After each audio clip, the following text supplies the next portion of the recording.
In this session children we learn about invertible function जिसको हम लोग कहते हैं व्युत्क्रमणीय फल।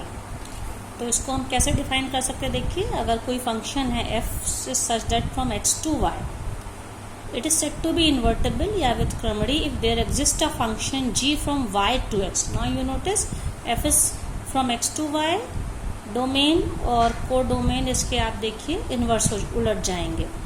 So there exists a function g from y to x such that GOF is equals to IX and FOG is equals to IY, where what is IX?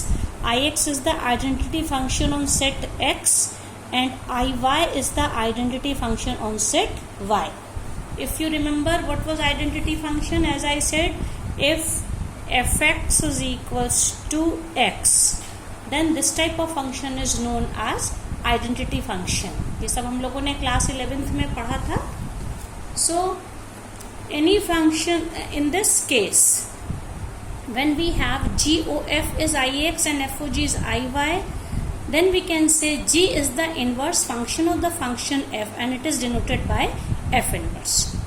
Now it's very important children that if f is invertible, it implies f that function is 1 1 on 2, and if any function is 1 1 on 2, एकैक और आच्छादक अगर कोई function है तब वो function invertible या व्युत्क्रमणीय होगा। मतलब ये ट्रू है तो ये ट्रू होगा और ये ट्रू है तो ये ट्रू होगा। अब हम लोग इसको एक एग्जाम्पल से समझते हैं। जैसे मान लीजिए एक ये डिफाइन है, कोई फंक्शन f डिफाइंड है from n to y। What is n here? n is the set of natural number, सही है, और n to y है और फंक्शन कैसे हमारा डिफाइंड है, fx is equals to 4x plus 3। अब यहाँ पे और कोई यहाँ पे y, कोई सेट y है, y किस तरह का हमारा सेट है, y बिलोंग्स टू n, ऐसा नेचुरल नंबर है, y is equals to 4x plus 3 where x belong to n। So we have to prove that f is invertible and we have to find the inverse of f।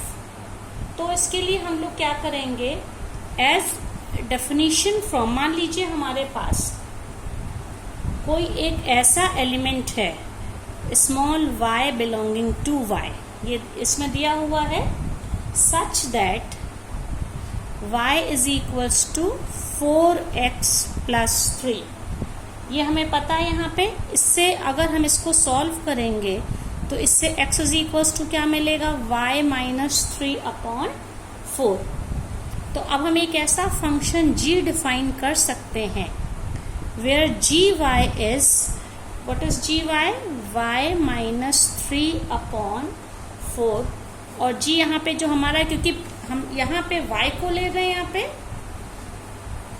It is, ये पूरा है, ये y minus 3 upon 4। तो हमारा ये g function कैसा है, f हमारा था n to y, यहाँ पे g जो फंक्शन है वो कहाँ से होगा, y to n। इस तरह से हमने डिफाइन किया है इसको।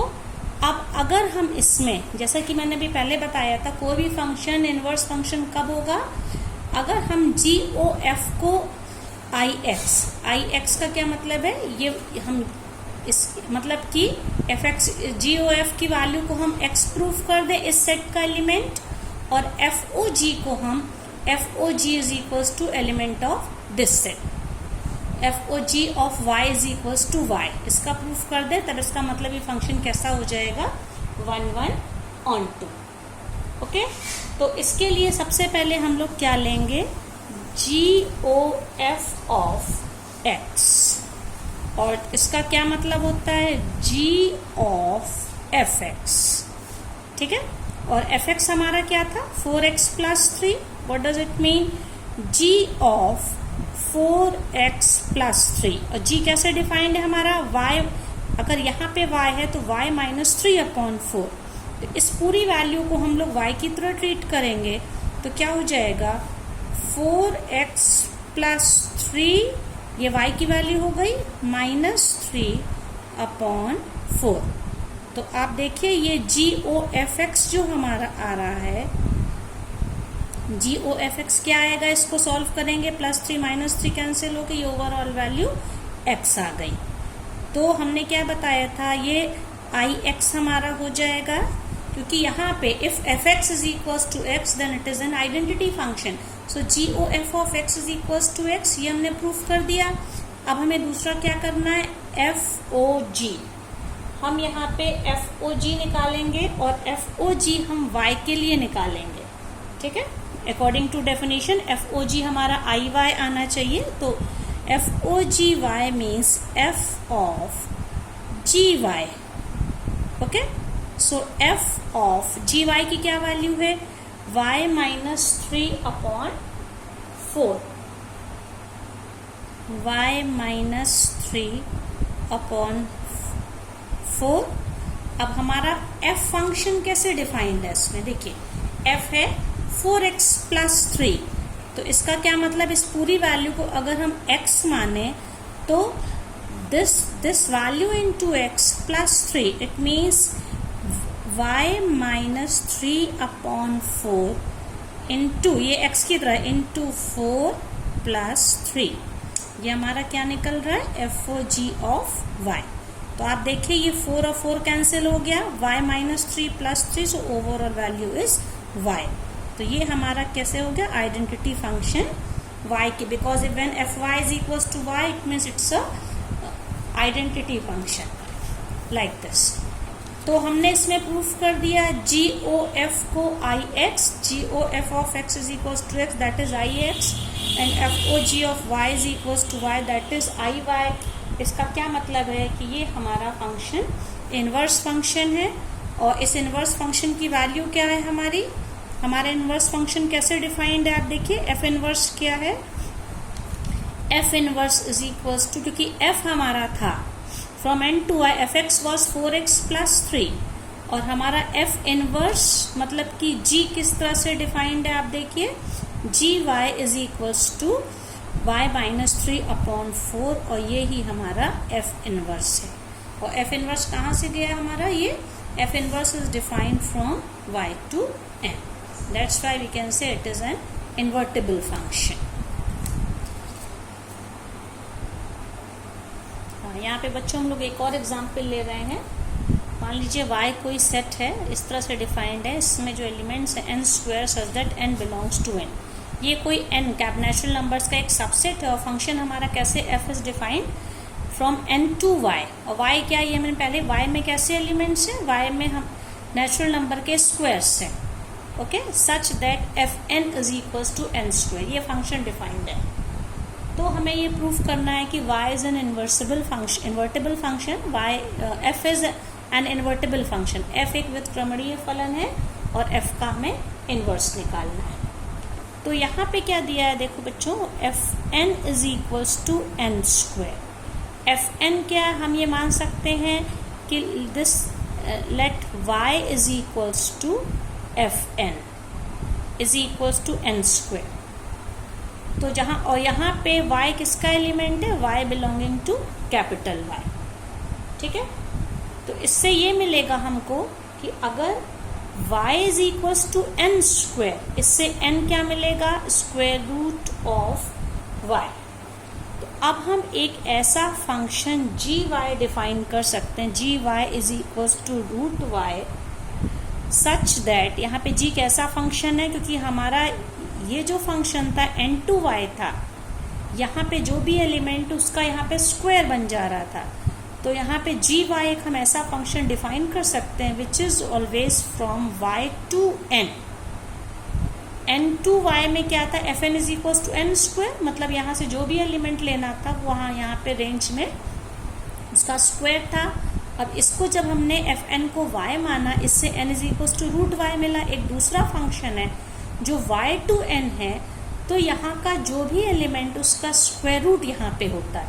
हम इस तरह से अगर कोई फंक्शन को डिफाइन कर देते हैं, अब इसके बाद हम लोग जी ओ एफ ऑफ n निकालते हैं। जी ओ एफ ऑफ n का क्या मतलब है, जी ऑफ एफ n, और एफ n हमारा कैसे डिफाइंड है, एक्स n स्क्वायर, मतलब कि जी ऑफ n²। और g फंक्शन हमारा कैसे, G Y is equals to root Y, इसका क्या मतलब हो गया, square root of n² that is n। तो हम कहाँ से चले थे, GOF ऑफ n, और इससे पहुंच गए हम यहाँ पे n पे। तो हम कह सकते हैं that's why GOF of n is equals to I n, क्योंकि ये n कहाँ से, ये n किसके एलिमेंट्स हैं, n नेचुरल नंबर्स के हैं, इस वाले सेट के एलिमेंट्स हैं, ये हमने प्रूफ कर दिया। इसी तरह से अब हम क्या लेते हैं, FOG ऑफ y लेते हैं। FOG ऑफ y लेंगे तो f ऑफ GY, और GY हमारा कैसे डिफाइंड है, GY is square root of y, ठीक है। So f of square root of y, f of square root of y हो गया।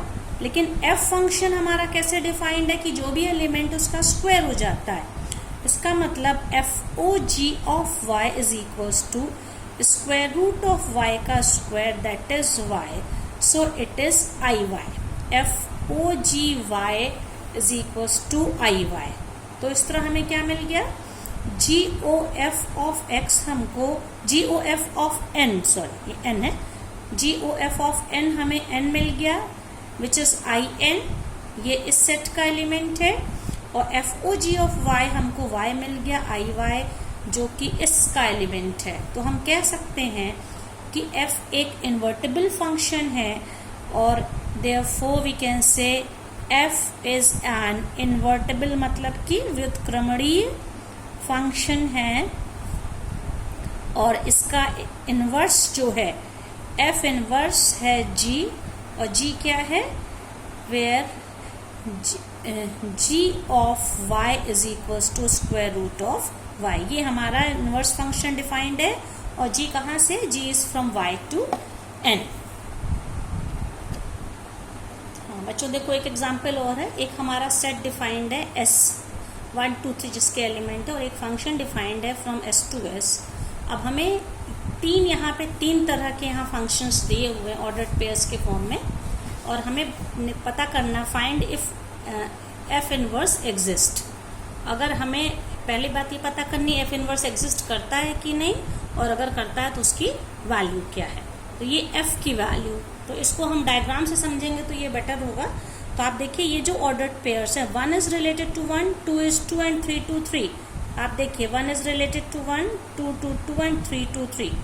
Clearly here f is 1 1 on 2, ये डायग्राम से दिख रहा है, क्योंकि जो यहाँ पे जो रेंज है वो कोडोमेन के इक्वल है, and one element is related to one element is only one image.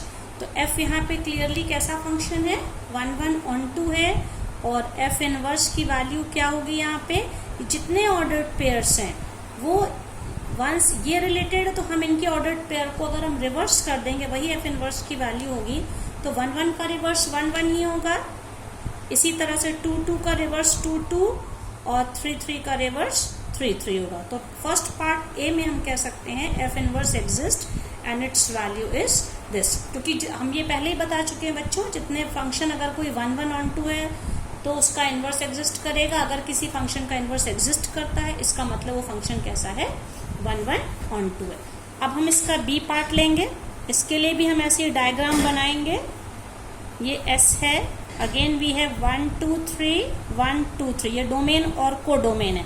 अब यहाँ पे हमारा किस तरह डिफाइंड है, 1 2 2 1 3 1। इसका क्या मतलब है, 1 is related to 2 and 2 1 means 2 is related to 1 and 3 is also 3 1। तीसरा ऑर्डर्ड पेयर क्या है, 3 1 है, 3 इज ऑल्सो रिलेटेड टू 1। तो हम ये देख सकते हैं क्लियरली ये फंक्शन यहाँ पे ना तो ये 1 1 है, ये फंक्शन कैसा है चिल्ड्रन, ये मैनी 1 है, और ऑन टू क्यों नहीं है, क्योंकि 3 की यहाँ पे 3 किसी की इमेज नहीं है। इसका मतलब ये मैनी 1 into फंक्शन है। इसका क्या मतलब है, f inverse does not exist. इस फंक्शन, ये इन्वर्टिबल फंक्शन है ही नहीं, इसलिए हम इसका इनवर्स नहीं निकाल सकते।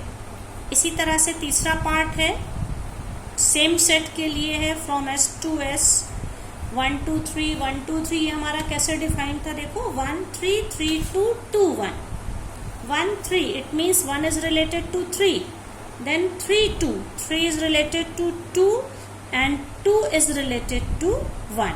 हमारा फंक्शन था 1 3 3 2, 3 was related to 2 and 2 was related to 1, 2 1.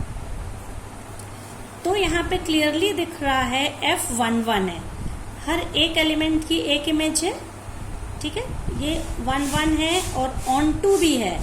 On to क्यों है? क्योंकि सारे के सारे एलिमेंट किसी न किसी की इमेज है.